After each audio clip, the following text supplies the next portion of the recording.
Wow, holy shit. Alright guys, just woke up. I got class, so I can't vlog too long right now, but I've been waking up with headaches lately. Kinda sucks ass, but I'm a little tired. I think I might be a little run down. It's all good though. Probably gonna hit legs today. That's the plan. And I got my breakfast coming out. There we go. Protein cake. Throw some peanut butter on this bad boy. Call it a day. Fuck this. What's going on, guys? Just chilling right now. It's Thursday night. Got my oats in the microwave, and I'm about to go hit delts. So we're getting into a couple workout sessions in this video. This is Tuesday. Tuesday I trained legs, and I woke up at 174.6, so I pretty much matched my all-time low just like 48 hours or less after my cheat day slash refeed that you saw in that past video. So the weight, as long as I stick to my basic diet, 6 to 8 meals a day, the weight really comes off super quickly. So I'm pretty confident that as far as getting to 170 is concerned, like, it's not really too much of a grind, too much of a struggle. So I'm pretty confident, like, 170, honestly, I could force it. It could happen in a week.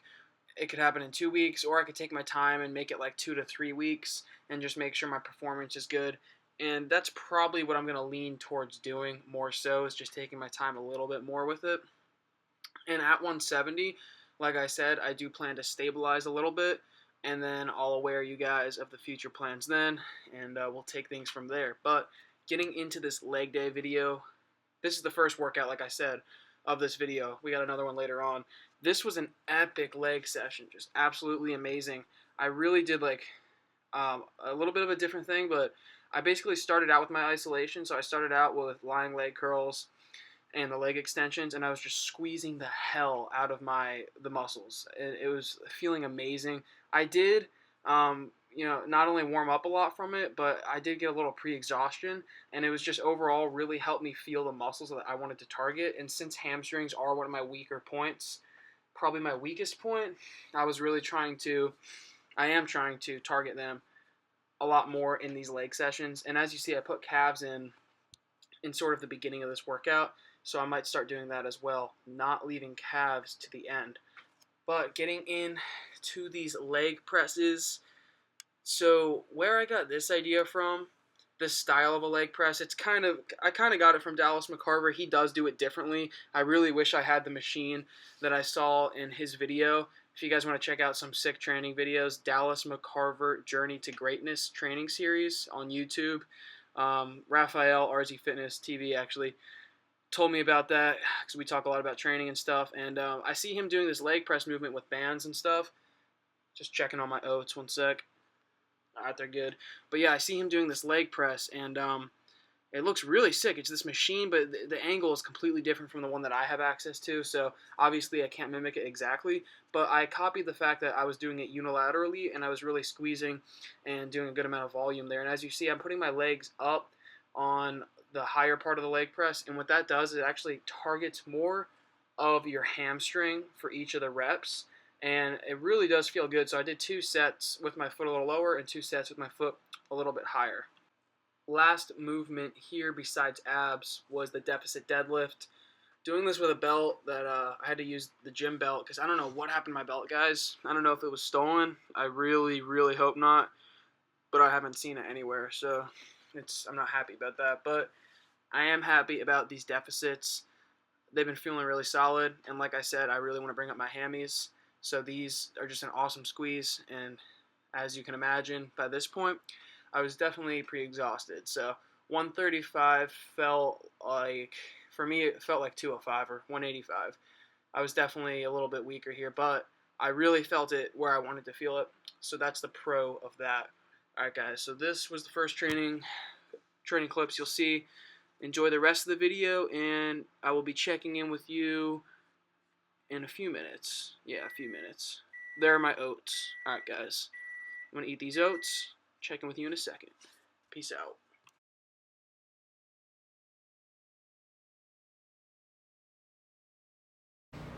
Alright guys, check it out. I have my car at school this week, so I ended up hitting up the grocery store real quick post-workout today.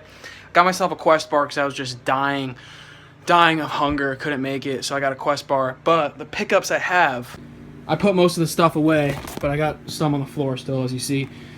I got 5 of these packages of chicken breasts, and this is a better brand than last time because it has lower fat. So I'll definitely stick with this brand over the one I was using previously because each fillet of chicken has 1.5 fat, 22 protein. So I'll just do 2 fillets per meal, 3 fillets per package, and I got 5, so that's 15 breasts. So that should last me, only about 2 days actually, maybe. So that's not that great. But I got some of these sparkling waters, orange mango flavor, pomegranate blueberry, and I think I have like another flavor somewhere in here. I just don't have it out right now. Now this oatmeal, guys, I'm gonna recommend to you guys. It's the sugar-free variety. I'm gonna put these frozen chickens in the microwave, and then I'm gonna have that with the oats. I'm telling you guys, you gotta do these packet oats. Sugar-free. Maple brown sugar and apple cinnamon are both great.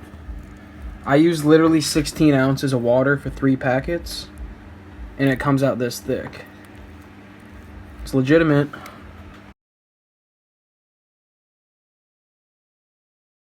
Alright, bros. Pre-workout meal going down. We got 2 scoops of whey, 1 cup of oats, and 2 rice cakes right here with the muffins, Regan Grimes style. Probably going to chop up one of these muffins and put it in the oats.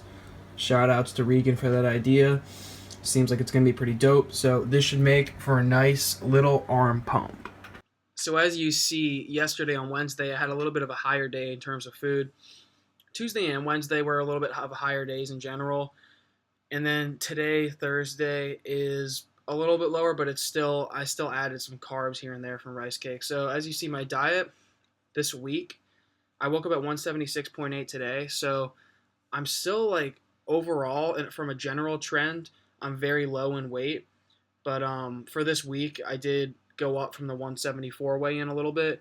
But like I said, I'm pretty confident that I can just go back down and get to the 170 sort of milestone that I just want to hit before I stabilize pretty soon. So hang in with me this week, and I'll let you guys know what it turns out to be for this week and where my weight sort of goes from here. But in terms of training, I still haven't had an off day, believe it or not. I have not had an off day. I've just sort of been changing things up. So the last leg day you saw me do a few minutes ago was Dallas McCarver style, and this chest day is Roman Fritz style. Again, my boy Raphael told me about both of these guys, so I was like, fuck it, I may as well just try out their workouts. And like today, my chest is legit 8 to 9 out of 10 sore, and obviously soreness doesn't indicate growth 100%, but it does indicate how you hit the muscle. So if you're hitting it differently and you get sore in a way that you weren't sore before, and it's a good muscle soreness, then it was probably a good workout for you. So you don't really see me do dips a lot, but I said I wanted to throw them in more, so that's what I'm doing here. And they felt solid. They felt really good. And I think they have a lot to offer, really, for anybody. So, the chain here is actually pretty cool. The chain's pretty heavy. I don't know how much it weighs, but it's pretty damn heavy. It's not like a light chain. And when the weight is on top of you like that, when you dip, it's a sort of different tension. So I had a belt on and I had the chain. So I had tension coming from like both areas. It was really like when I had the belt and the chain on, I'm not going to lie, like those dips were hard as hell. But as you see, I did drop set at the very end. And by the time I got to just body weight, I was hella tired. So that was definitely something I recommend. Again, Roman Fritz style chest workout here. So going to pullover is another thing I haven't done in a while, and I don't really do them too religiously, but I do like to throw them in from time to time. They feel really good, especially when you're nice and warmed up. And I'm doing these on the bench. You can sort of see how I'm situated. I sort of started out with my head like off the bench, but then I figured out that if I slide down more and get my head on the bench, then it's just a better setup for me. So I was really focusing on taking it down relatively slowly and coming up at a decent pace, but squeezing the chest specifically when I come up, engaging the chest so that when I'm coming up with the weight on the eccentric and on the concentric, I'm only using my chest. As much as my triceps and lats really want to take over, and yes, they will still be involved, Obviously, it's a movement that involves several muscles, just like most do. If you squeeze and focus on the muscle you want to work, in this case the chest, you can isolate it more than if you're just going to simply go through the motions. And that's something that I think is overlooked a lot in terms of training. Is a lot of people think going through the motions is enough. And honestly, if you're a beginner and you're going through the motions on the compounds and you're getting strong, is it enough? Yeah, you might see some gains. But could you see more gains? There's a good chance you could. So that's basically what I'm aiming for here. And I do remember in a Jeff Nippard interview, he's a natural bodybuilder, a while back, he was interviewing somebody who was talking about training with Ben Pakulski. I forgot who it was. And he sort of said something like, training with mind-muscle connection and focus on the muscle versus training just going through the motions is what separates the good from the elite or something like that. And it really, really made sense and registered with me because, I've always wanted to just do a lot of quantity, especially when I was younger. But sometimes it is about quality. And if you're going to focus on the reps and really make them count, you're going to notice that you will get sore in a different way, or you will feel it in a different way. And it could be beneficial, and it's just something to think about. Keep yourself open-minded. But these cable crossovers are pretty solid. I think this was my second set or third set maybe. So I do get cheating a little bit, but they were good. I think I burned out at the end of these. And overall, I like the stretch on cables. I haven't done pec deck in a little while, but I really feel a similar stretch between the pec deck and the cables. I just like these flies. I've been liking a lot more than incline for some reason. And I kind of just noticed that. I haven't done incline dumbbell flies in a while. I've just been doing the cables and the pec deck. But, as far as that goes, if it's not broke, there's no need to really fix it. If it's working for me, I'll just keep doing them.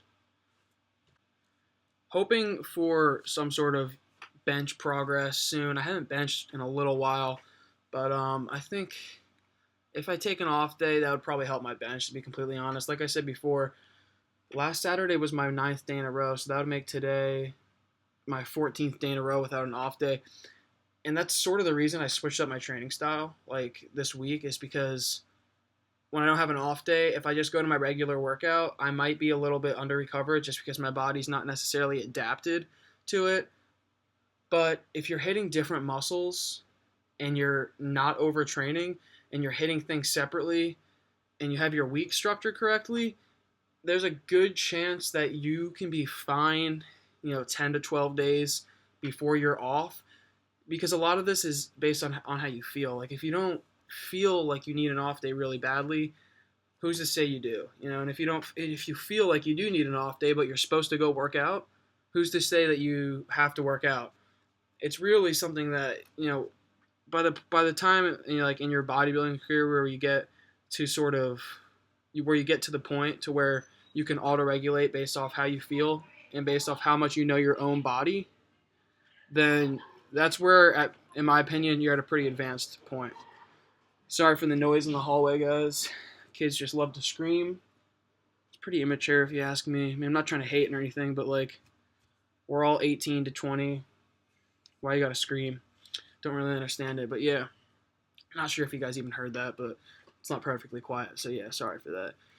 Anyways, these rope pushdowns, I actually ended up doing straight bar pushdowns too. I just didn't film them, but pushdowns, like I said, been throwing them in a lot lately. Been throwing in a lot of lateral head work, and I'm hoping that I'll bring up that horseshoe. Jesus. You hear that beeping? It's impossible to record voiceovers in this room. Anyways, I hope these push downs, I'm hoping I can bring up my lateral head a good amount. Not only does that help pushing exercises, but it helps the horseshoe portion of the arm. And last, but definitely not least, the overhead tricep extensions on the cables. I ended up doing these with dumbbells also and doing them unilaterally on the cables, and they felt amazing. So if you enjoyed the video, guys, comment, like, subscribe, follow me on Instagram. I'll catch you real soon in the next one. Until then, peace out.